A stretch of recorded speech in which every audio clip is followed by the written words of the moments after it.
হুজুরে পাক সাল্লাল্লাহু আলাইহি ওয়াসাল্লাম মক্কা মদিনায় যখন জন্ম নিলেন, যখন জীবন যাপন শুরু করছিলেন, ওই আয়ামে জাহেলিয়ার যুগে নারীদের অবস্থান কেমন ছিল সেটা যদি আমরা একটু দৃষ্টিপাত করি, তাহলে ইসলাম নারীদের কোন জায়গা থেকে তুলে নিয়ে এসে কোন জায়গায় রেখেছে, কতটা সম্মান দিয়েছে, সেটা আমাদের বুঝতে সহজ হবে।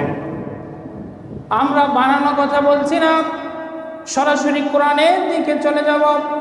সূরা নাহলের ৫৮ এবং ৫৯ নম্বর আয়াতে আল্লাহ রাব্বুল ইজ্জত ওই জাহেলি যুগে মেয়েদের কেমন অবস্থা ছিল সেটার একটা বর্ণনা দিচ্ছে। আল্লাহ বলছেন, ওয়াইদা বুশিরা আহাদুহুম বিল উনসা যাল্লা ওয়াজহুহু মুসওয়াদ্দান ওয়া হুয়া কাযীব ইয়াতাওয়ারা মিনাল কওমি মিন সুই মা বুশিরা বিহি আয়ুমসিকুহু আলা হুনিন আম ইয়াদুসুহু ফিত তুরাবি আলা সাআ মা ইয়াহকুমুন। আল্লাহ বলছেন, ইদা বুশিরা আহাদুহুম বিল উনসা, যখন একটা নবজাতক কোন শিশু পৃথিবীর মুখে জন্ম নেয়, আর জন্ম নেয়ার পরে তার পিতাকে যখন সংবাদ দেয়া হয় যে তোমার যে সন্তানটি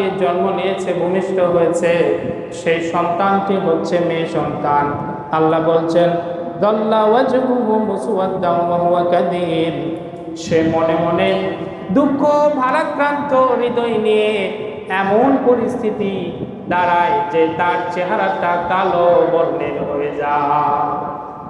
আল্লাহ বলছেন জাহেলি যুগে তো এমন ছিল, যাল্লা ওয়াজহুহু মুসওয়াদ্দান ওয়া হুয়া কাযীব, মেয়ে সন্তান জন্ম নিয়েছে, এই দুঃখে তার চেহারাটা কালো হয়ে যায়।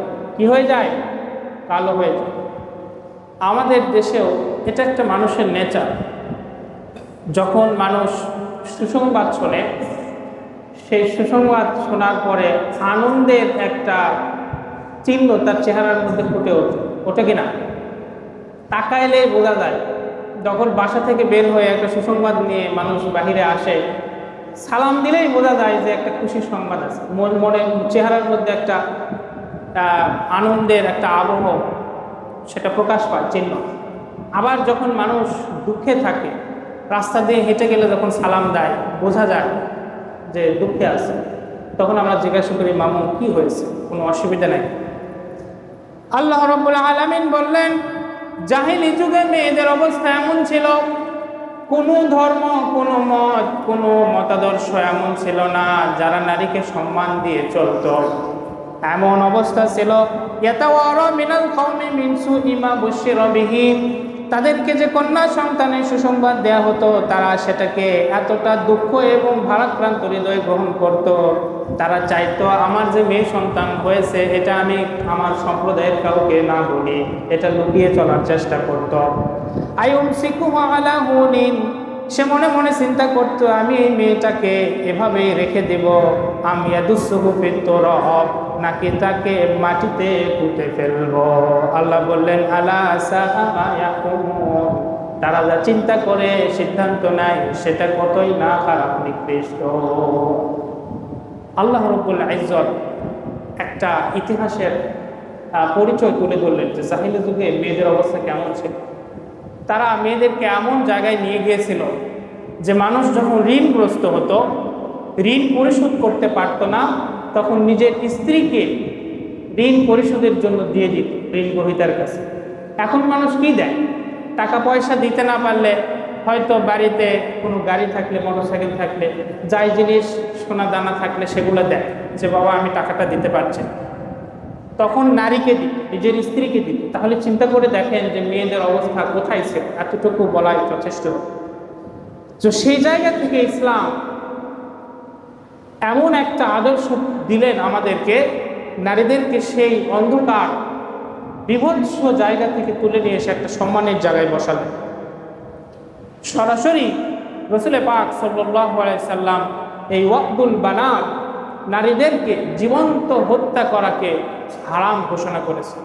এ সম্পর্কিত একটি বিখ্যাত ঘটনা প্রচলিত আছে। আপনারা যারা আগে থেকেই ওয়াজ মাহফিল শোনেন, হয়তো আল্লামা সাঈদীর সেই বিখ্যাত গল্পটি আপনারা শুনেছেন যে একটি কন্যা শিশু সন্তানকে হত্যা করার জন্য তার বাবা তাকে নিয়ে সেই মরুভূমির একেবারে বহু দূর চলে যায়। সেখানে গর্ত করা অবস্থায় যখন পাথর এর টুকরাগুলো তার বাবার চেহারায় এসে পড়ে, তখন সেই কন্যা সন্তান তার বাবার চেহারায় হাত বুলিয়ে দেয় এবং বলে, বাবা তুমি এই মরুভূমির ভিতরে জনমানব শূন্য এলাকায় কেন তুমি এই গর্তটি করছো? এবং যখন গর্ত করা শেষে তার জীবন্ত কন্যা সন্তানকে সেখানে ঢুকিয়ে পাথর নিক্ষেপ করে, তাদের সমাজের সেই নারীদের বিভৎস চিত্রের কারণে, নারী হওয়া মানে নিজেদের একটা অপমান, একটা কালো দাগ, তখন সেই গল্পটা আপনারা অনেকেই শুনেছেন, আমি সেদিকে যাচ্ছি না। তো একটু কন্যা হিসেবে ইসলাম নারীকে কি সম্মান দিয়েছে, মেয়ে হিসেবে, স্ত্রী হিসেবে, সেগুলো একটু দেখে আসুন। তো কন্যা হিসেবে কি সম্মান দিয়েছে আল্লাহর হাবিব সাল্লাল্লাহু আলাইহি ওয়াসাল্লাম বলেছেন, শুআবুল ঈমানে হাদিসে এসেছে, মান কানাত লাহু সালাসু বানাতিন ফাসাবারা আলা লাহওয়াইহিন্না ওয়া আলা দাররাইহিন্না দাখালাল জান্নাহ। আল্লাহর হাবিব সাল্লাল্লাহু আলাইহি ওয়াসাল্লাম বলেন, মান কানাত লাহু সালাসু বানাত, কারো যদি 3টা মেয়ে থাকে, ফাসাবারা আলা লাহওয়াইহিন্না ওয়া আলা দাররাইহিন্না, আর সে যদি সেই 3টা মেয়ের কষ্ট যাতনা সহ্য করে বড় করে তোলে, একটা সন্তানকে ছোট থেকে বড় করে তোলা, বিবাহের উপযুক্ত করার আগ পর্যন্ত যে খরচা ইত্যাদি কষ্ট বহন করতে হয়, সেই কষ্টগুলো সহ্য করে যখন কোনো পিতা তার মেয়েকে বড় করে তোলে এবং উপযুক্ত বয়সে অন্যের হাতে পুরোপুরি তুলে দেয়, সেই কষ্টের সময়ে আল্লাহর হাবিব সাল্লাল্লাহু আলাইহি সাল্লাম বললেন, ছেলে সন্তান তো নিজের ঘরেই থাকে, কামাই রোজগার করে, সেগুলা বাবা পিতা মাতা শেষ বয়সে উপকৃত হয়, কিন্তু মেয়ে সন্তানকে যখন উপযুক্ত বয়সে বিয়ে দিয়ে দেয়, এই যে এতদিন ভরণ পোষণ দিয়ে কষ্ট করে বড় করে তুললো, এরপরেও সরাসরি কন্যাটাকে অন্যের হাতে পুরোপুরি তুলে দিতে হয়। আল্লাহর হাবিব বললেন, কোন পিতা যদি এই কষ্টের কাজটি করে, দাখালাল জান্নাহ, আল্লাহ রাব্বুল ইজ্জত ওই পিতাকে জান্নাতে ঢোকার প্রবেশের ব্যবস্থা করে দিবেন। ফাকালা রাজুলুন ইয়া রাসূলুল্লাহ ওয়া ইথনাইন, সাহাবা জিজ্ঞাসা করলেন, ইয়া রাসূলুল্লাহ, কারো যদি 3টা না থাকে, 2টা মেয়ে থাকে, আর সে যদি এভাবে লালন পালন করে সুপাত্রে পাত্রস্থ করে, তখন কি হবে? ক্বালা ওয়া ইথনাইন, আল্লাহর হাবিব বললেন, ওই 2টার ব্যাপারেও একই কথা প্রযোজ্য। ক্বালা ইয়া রাসূলুল্লাহ ওয়া ওয়াহিদা, ইয়া রাসূলুল্লাহ, কারো যদি 3টাও না থাকে, 2টাও না থাকে, যদি একটি মেয়ে সন্তান থাকে, তাকে যদি লালন পালন করে এভাবে বিয়ে দেয়, তাহলে কি হবে? ক্বালা ওয়া ওয়াহিদা, আল্লাহ রাসূল বললেন, একটি মেয়ের ক্ষেত্রেও একই কথা প্রযোজ্য হবে। সুবহানাল্লাহ। অনেকেই বলে যে মেয়েদের সম্পদ অর্ধেক কেন দিবেন, তাদের কেন চাকরি করাবেন? আমার ছেলে সন্তানকে আমি বড় করে তুলেছি, বিয়ে দিলাম, আমার ঘরেই থাকলো, শেষ বয়সে তার কামাই রোজগার খাচ্ছে, মেয়েটাকে বড় করে বিয়ে দিলাম, সে তো পরের ঘরে চলে গেল, আমি কি পেলাম? সব পাওয়া মেয়েকে আপনি দুনিয়ায় পেতে চান? আল্লাহর হাবিব সাল্লাল্লাহু আলাইহি ওয়াসাল্লাম যে ঘোষণাটি দিয়েছেন, পৃথিবীর কোনো ছেলের ব্যাপারে সে ঘোষণা আল্লাহর হাবিব দেন নাই। আপনি যে কষ্টটি করেছেন সেটার একটা বিনিময় তো আছে। আবার বোন হিসাবেও একই কথা অন্য হাদিসের ভিতরে এসেছে, আবার স্ত্রী হিসাবে যে কথা কোরআনে এসেছে, আল্লাহ বললেন, ওয়া আতুন নিসা সাদাকাতিহিন্না নিহলা, মেয়েদেরকে তাদের দেনমোহর তোমরা সন্তুষ্ট চিত্তে দিয়ে দাও। সূরা নিসা 4 নম্বর আয়াতে আল্লাহ বলেছেন, ওয়া আতুন নিসা সাদাকাতিহিন্না নিহলা, সন্তুষ্ট চিত্রে বিয়ের সময় মেয়েদের দেনমোহরানা এটা তোমরা দিয়ে দাও।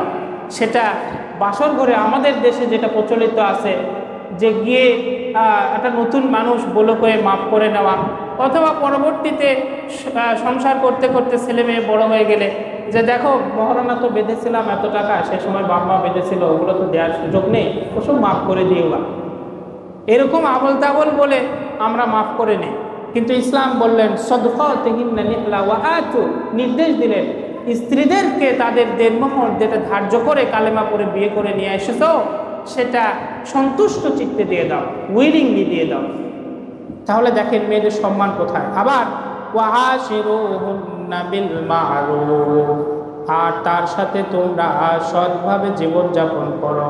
সূরা নিসার 19 নম্বর আয়াতে আল্লাহ পাক নির্দেশ দিয়ে বলছেন ওয়াআশিরুহুন্না বিল মা'রুফ। দেখেন একটি কথা যেটি শুনে সবাই হইচই করে, সেটা হচ্ছে যে আল্লাহর হাবিব সাল্লাল্লাহু আলাইহি ওয়াসাল্লাম বলেছেন যে কোনো স্বামী যদি কোনো স্ত্রীর সাথে রাত্রিবেলায় কাছাকাছি আসতে চায়, সংসর্গে যেতে চায়, এবং সেই স্ত্রী যদি কোনো ভ্যালিড কারণ ছাড়া, উপযুক্ত কোনো সমস্যা ছাড়াই নিজের থেকে যদি যেতে ইচ্ছা পোষণ না করে, অস্বীকৃতি জানায়, তাহলে সকাল হওয়া পর্যন্ত সেই মহিলার উপরে ফেরেশতারা লানত করে।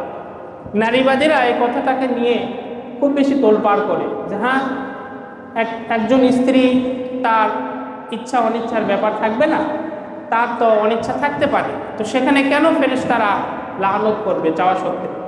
দেখেন ইসলাম কিন্তু কখনো একদিক থেকে বলে না। যেভাবে স্ত্রীকে বলেছে যে তোমার স্বামী যদি তোমার সংসর্গে আসতে চায়, কাছাকাছি আসতে চায়, তাহলে তুমি সেখানে ডাকে সাড়া দিবে যদি কোনো কারণ না থাকে, ঠিক একইভাবে স্বামীকে নির্দেশ দিয়ে বলেছেন সূরা নিসার 19 নম্বর আয়াতে ওয়াআশিরুহুন্না বিল মা'রুফ, তোমরা স্ত্রীদের সাথে সৎভাবে জীবনযাপন করো।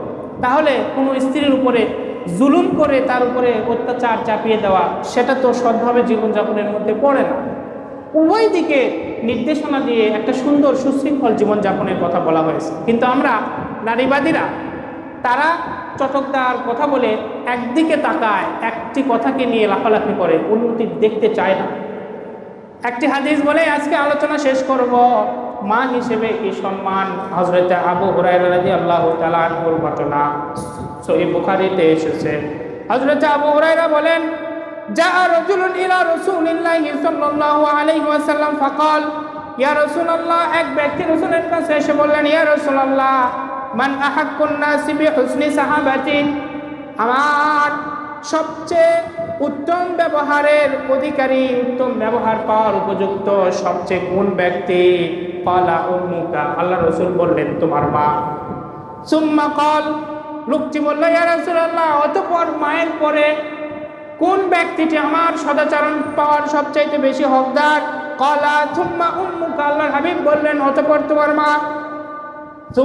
ক্বালা সুম্মা মান, লোকটি আবারও বলল ইয়া রাসূলুল্লাহ, এরপরে কে? ক্বালা সুম্মা উম্মুকা, আল্লাহর হাবিব বললেন আবারও তোমার মা। ওই লোকটি যখন বললেন সুম্মা মান, অতঃপর কে, তখন রাসূল পাক সাল্লাল্লাহু আলাইহি সাল্লাম বললেন সুম্মা আবুকা, চতুর্থবার হচ্ছে তোমার বাবা। উপস্থিত, এজন্য নারীর সম্মান দেখেন অনেক জায়গায়, আমি সংক্ষিপ্ততার কারণে, সময় সংক্ষিপ্ততার কারণে সবগুলো আপনাদের সামনে বলতে পারছি না।